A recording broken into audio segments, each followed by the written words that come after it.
if we're getting features and we're having people already begin to write positive reviews about how this book is changing their lives, then let's give people this information in a way that can start to empower them right out of the gate before it even launches on March 4th.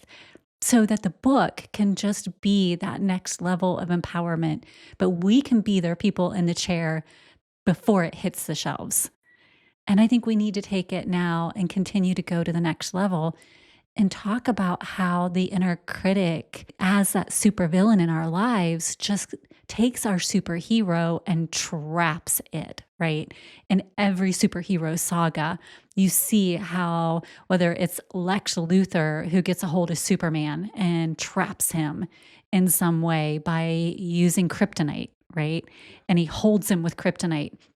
There's something to that struggle of when the supervillain holds the superhero captive, and it causes that superhero to have to find that strength within to really find who they are and pull every super power and super tool out of their arsenal to push their way through and find their true inner strength. And that's what I want to talk about today.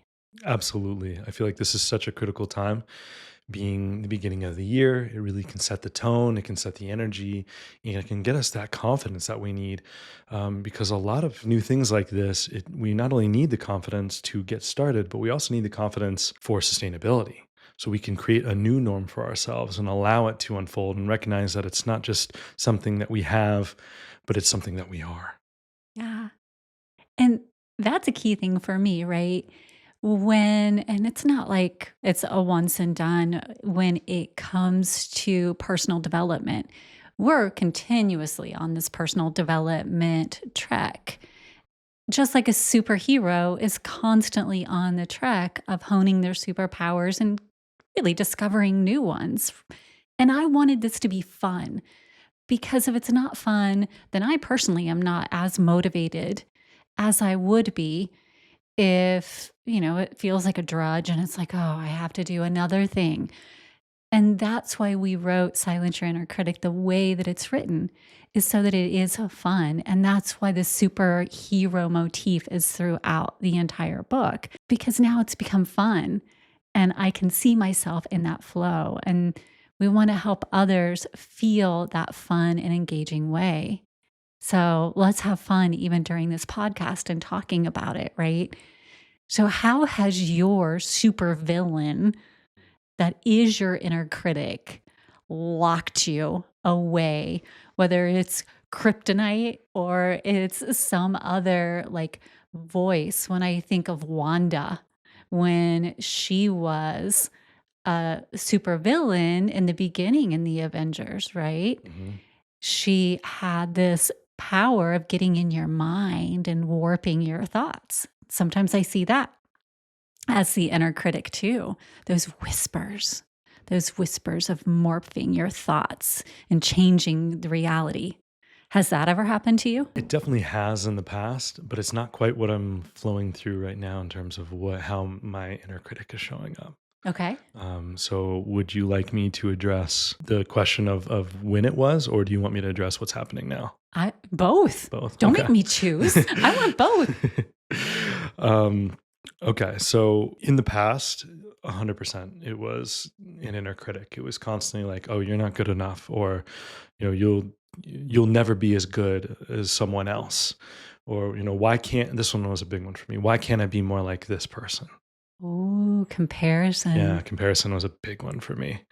Um, you know, I think there was a lot of things like whether it was in golf or when I was kind of in high school, and seeing as we're starting to really understand ourselves, we're no longer um, I guess more consciously aware of what's going on around us besides ourselves to some degree, right? And so when that starts to happen and that awareness expands, then I started to wonder, why am I not, why am I not in as good a shape as this person? Or why am I not, as funny as this person? Why am I not as smart as this person? So it was like, or why am I not as good at golf as this person? Or, so it's like all of these things that were, whatever I was doing, it was like comparison.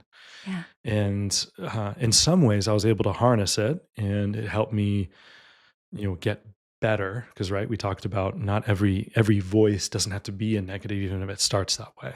Yes. And right, and so through that kind of process of my dad started talking to me a lot about affirmations. That was a great tool to support me through that process of moving through and in what we now call um, Easy for you to say. right, I had it. Flip the script. Thank you. Yes. There we go.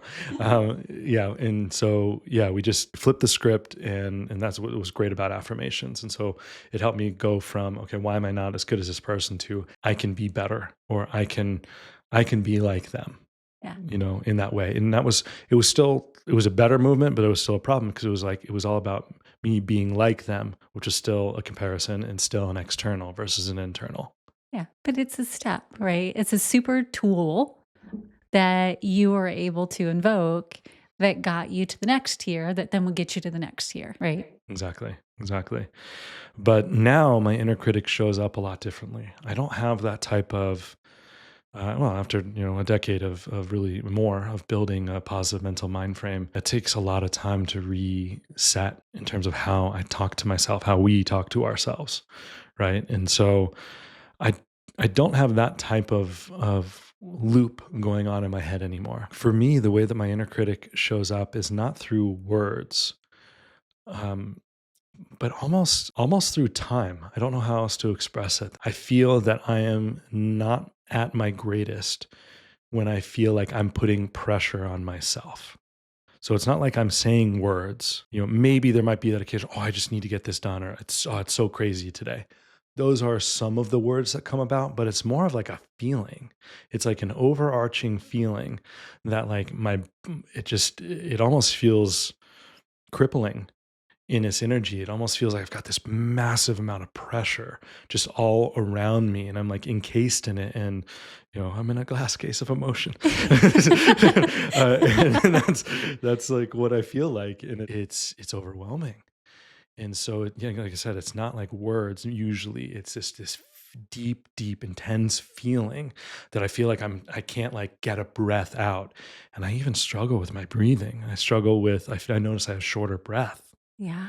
I've noticed I'm breathing more out of my mouth instead of my nose. I realize that I am reacting to things versus responding. And I'm getting a little bit more lost in my train of thought, or the way that I'm communicating isn't coming out the way I desire it to. And so these are kind of symptoms. And I'd say that's an area where I just need to really learn how to embrace the pause more, allow my inner champion to be the silence. Allow my inner champion to come forward. It doesn't even have to be back in words. It can be in holding space. It can be in connection. It can be in allowing myself space.